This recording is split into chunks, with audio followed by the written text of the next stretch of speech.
It was 3-1 tonight for him. He was facing 3-1. So I don't know how it went or what happened, but you know, I know he took it seriously. He said, "Look at this, it's like a heavyweight fight. I'm not taking anybody lightly." He said they're eating dogs and cats. Huh? He said they're eating dogs and cats. Who's eating dogs? That's what The, Trump the, said. the Haitians. Oh. He said somebody was eating dogs and cats. Okay. So what's that mean? Ask him. No, I think Iola is referring to the Haitian immigrants that have been put into some populations, and some of them cook dogs and cats. But anyway, did you give him any advice? I'll keep that between me and him. One more thing. There's haptic devices in the seats. Yes.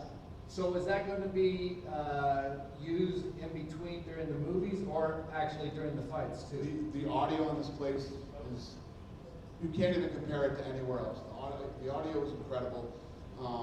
And yes, the haptics in the seats, when there are slams, when there are things that are happening in the movies, you'll feel it in the seats.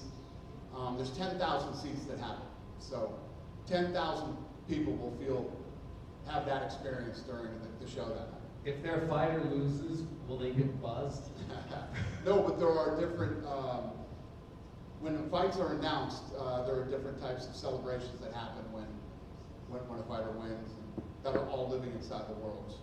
And then this is like a one and done. $20 million at least being spent on this. What percentage of the experience can be captured outside of actually being there, or is it you have to be there, or else you're only going to experience like 10% of what's really going on?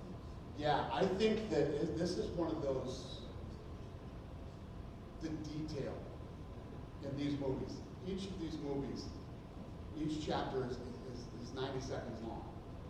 And there's so much detail in every one of these that when we do rehearsal and you run it 15 times, on the 15th time, you're noticing things that you didn't notice 1 through 14.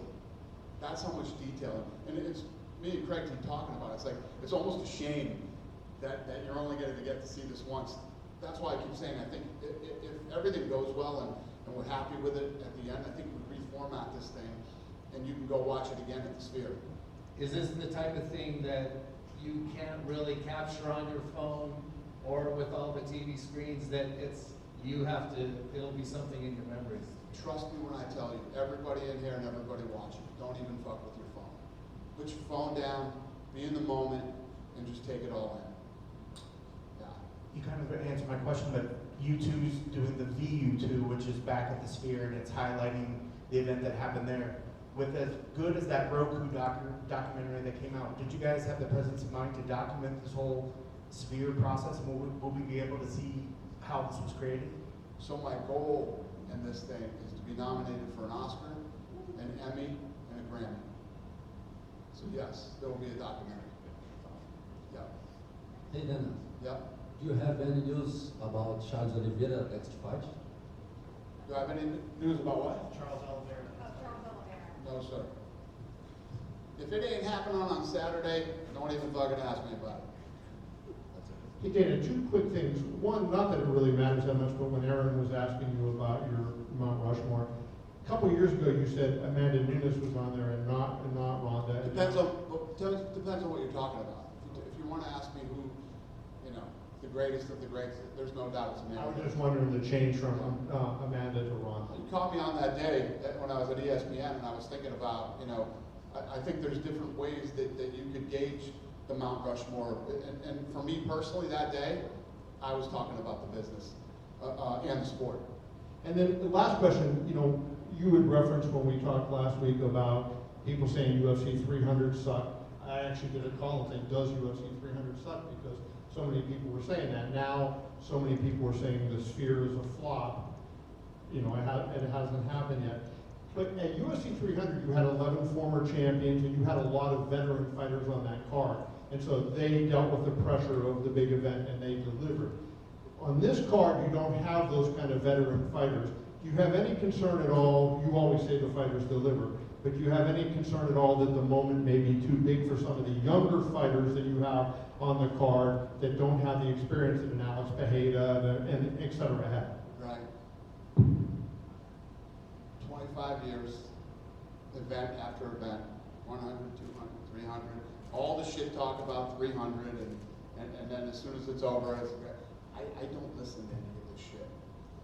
I said this to Morgan the other day. All the experts and all the experts are in that fucking building next door. Shut the fuck up, sit back, and watch. There you go.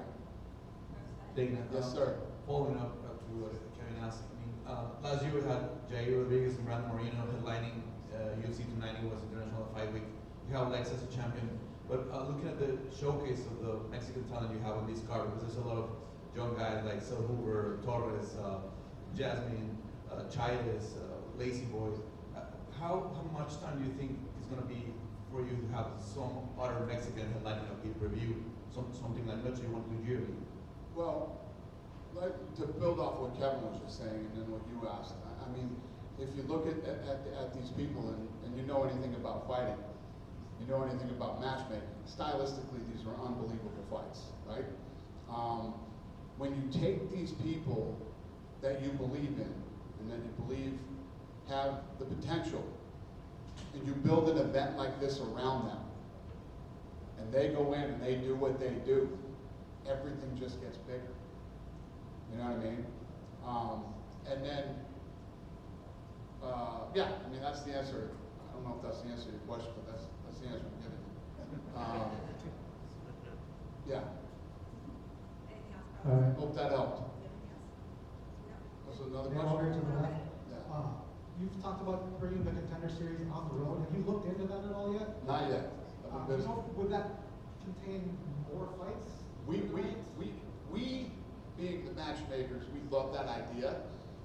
They, being the production people, probably do not. I don't know. I just said that one day off the cuff. It's interesting.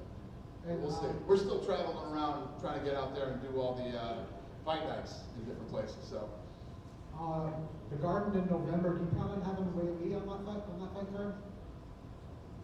I'm not even talking about anything other than Saturday. All right. Good? Thank you. See you Saturday.